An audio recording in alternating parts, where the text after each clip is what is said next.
30 minutes bago mag-close si Kuya AJ guys, dahil 9:30 na po ang ating oras mga kasari. Ayan po, good evening sa inyo. Pero ang tindahan ni Kuya AJ is naka-ready na.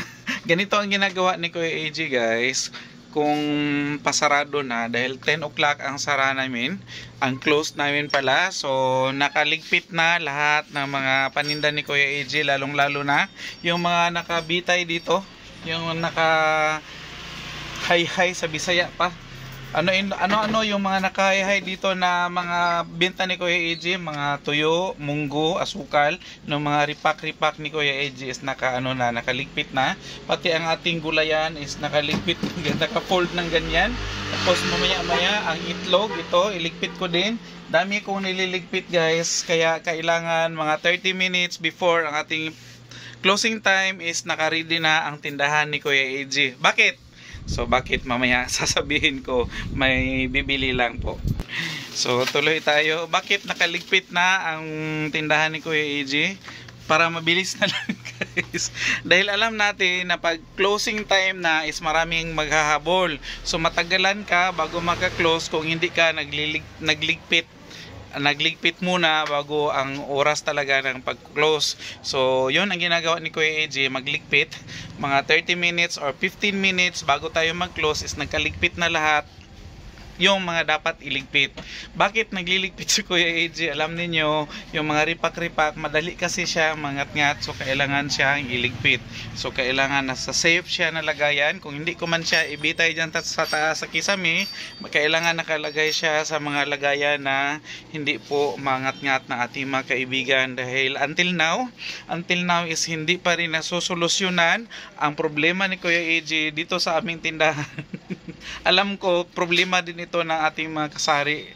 Lahat halos ng mga kasari natin is, hi Maring, good evening. Ayan. So, may bibili ulit. Siglit. Ito yung iniiwasan ni Kuya AJ guys. So, balik tayo ulit guys. Ito yung iniiwasan ni Kuya AJ na pag oras na closing time na ni Kuya AJ is maraming maghahabol. So kung may maghabol man, so makikater natin agad, pero nakaligpit na ang ating tindahan para ready na mag-close. Kasi kung hindi ka nakaligpit, madi-delay yung oras ng pag-close mo. So dapat 10 o'clock or ma-extend man konti, mga 10:10 or 10:05. Bakit po?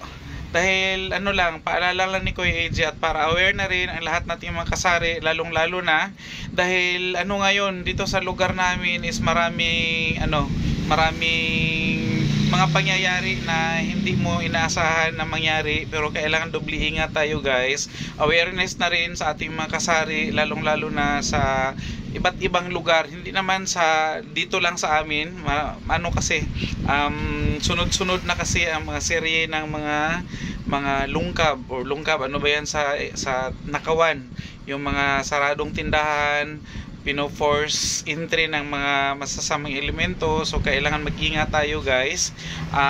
Nung isang araw lang may cooperative na parang bangko dito sa amin na looban. So ingat-ingat tayo, double lock tayo kung pwede, at saka make sure na sarado talaga at saka safe ang ating mga paninda, mga tindahan, at saka lalong-lalo na yung konti nating kinikita is dapat naka-safe keep talaga para maiwasan po yung mga ganong insidente. So ganun pa man, mag-ingat, magdasal, at saka for security purposes, kailangan kung anong oras tayo mag-close tayo. Kung pwedeng may maiwan sa inyo na 2 or 3 sa tindahan, or kahit kung wala talaga, kung isa ka lang sa tindahan na nagbabantay, is maagang mag-close. Kung oras na mag-close ka na talaga, at saka ingat-ingat sa paligid. Yun lang ang masasabi ni Kuya AJ para po awareness sa iba. Kung napapansin niyo guys, maraming itim-itim pala sa mukha si Kuya AJ, pati sa liig ganyan.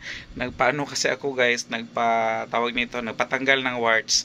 So tiis-tiis muna. Makati siya. Makati, pero hindi siya sa topic, pero baka mapansin niyo na yung mukha ni Kuya AJ, pati liig, maraming itim-itim. So bye-bye na lang muna for now dahil malapit na talaga.